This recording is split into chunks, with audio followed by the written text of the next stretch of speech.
Hello, good day everyone. Welcome to Math with Sir Kiko. Today's lesson we're going to discuss on how to convert fraction to terminating decimal or terminating decimal to convert to fraction. But don't forget to like, share, and subscribe to our channel. Let's go.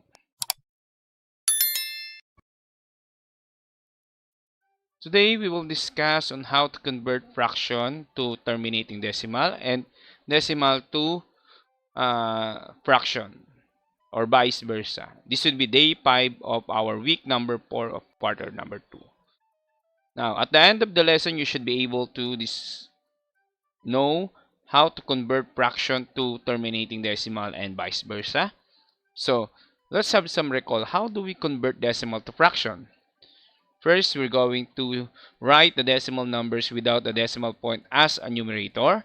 And then step number 2, count how many digits are after the decimal point. Use 1 followed by how many zeros as the denominator.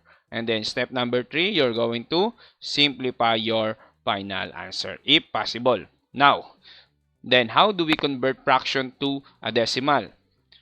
Simply dividing the numerator and the denominator. So, let's have some example number 1 to further analyze how to convert a fraction to decimal or decimal to fraction or vice versa. Convert 8 tenths to fraction. First, we're going to write 8 tenths. Then, we're going to identify the place value of the decimal.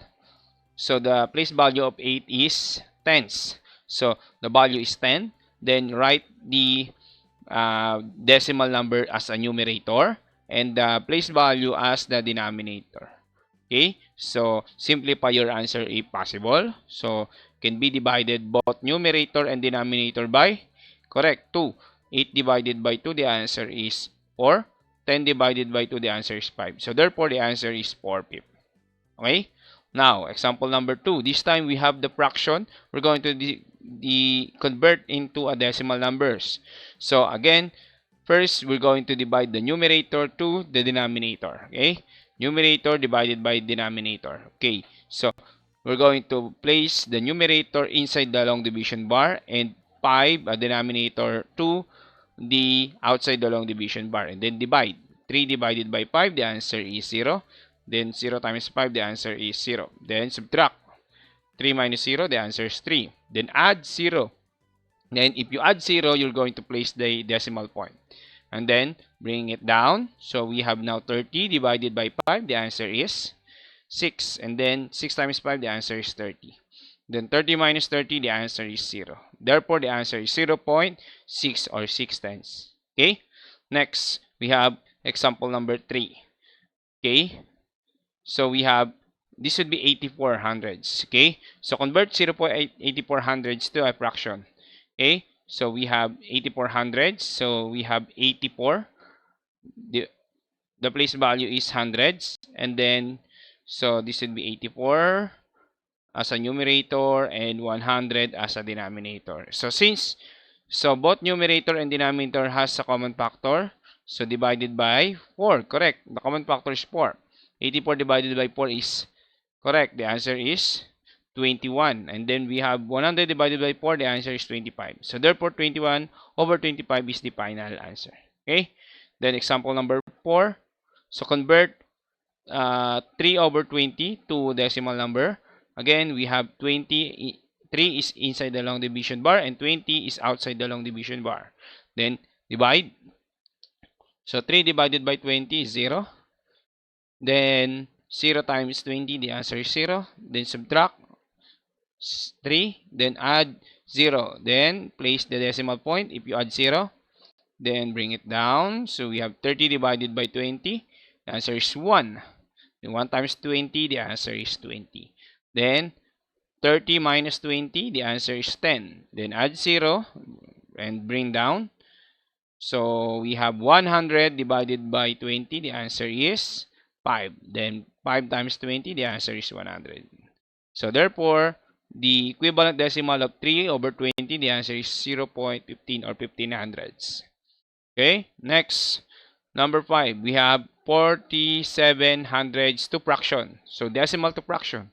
So we have 47 hundredths. The equivalent place value is equal to hundreds. So the equivalent value is 100.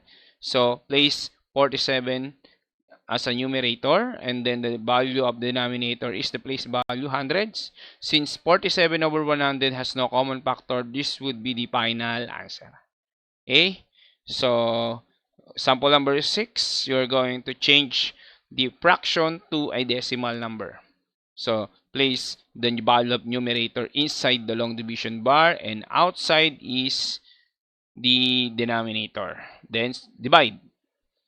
7 divided by 8, the answer is 0. Then place 0 times 8, the answer is 0. Then 7. We have to add 0 and then the decimal point. Okay? And then bring down 0. We have now 70 divided by 8. The answer is correct. The answer is 8. 8 times 8, we have 64. Then 70 minus 64, the answer is 6. Then add 0. Bring down. Okay, so therefore we have 60 divided by 8. The answer is correct. 7. 7 times 8. The answer is 56. Then 60 minus 56. The answer is 4. Then add 0. Then bring down. We have now 40 divided by 8. The answer is 5.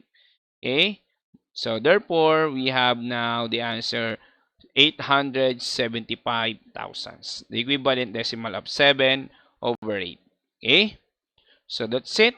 So try to guide, practice, convert the following fraction to a terminating or vice versa. Okay, so we have number 1, 35 hundredths. Number 2, 531 thousandths. And then number 3, we have 19 over 20. And then number 4, 21 over 40.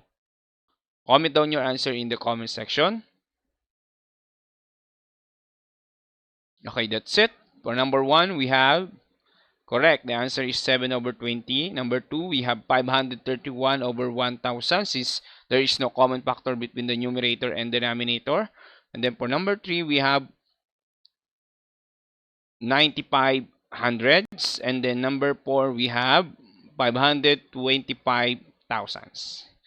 Okay, so take note in converting fraction to terminating decimal, always divide the numerator and the denominator. Okay, and then in decimal to fraction, follow the steps in converting. First, find the digit and then find the place value. Take note, the digit of the decimal is for the numerator and the digit for the place value is the denominator. And simplify your answer if possible. So, to practice your skills, so convert the following for terminating or the fraction, okay, or vice versa. Comment down your answer in the comment section. That's it for today. Thank you and God bless everyone.